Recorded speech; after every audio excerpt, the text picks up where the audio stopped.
প্ৰেম কোনো সংজ্ঞাবিহীন এক অপৰিকল্পিত আৱেগ। কিন্তু আঘাত সেয়া হয়তো পৰিকল্পিত।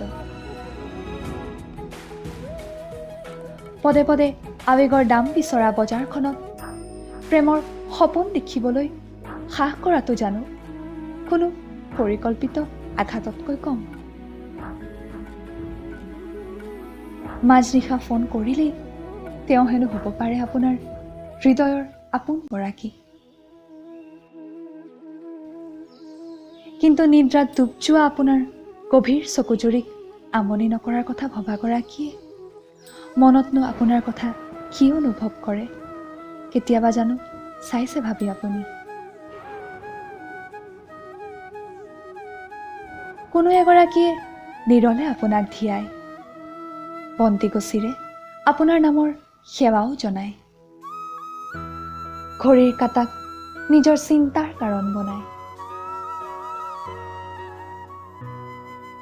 কিন্তু তথাপিও তেওঁ হ'ব নোৱাৰে আপোনাৰ হৃদয়ৰ আপোন গৰাকী, কাৰণ তেওঁ আমনি নকৰে আপোনাৰ নিদ্ৰাত মগ্ন হোৱা তেওঁৰ সেই প্ৰিয় চকুজুৰিক।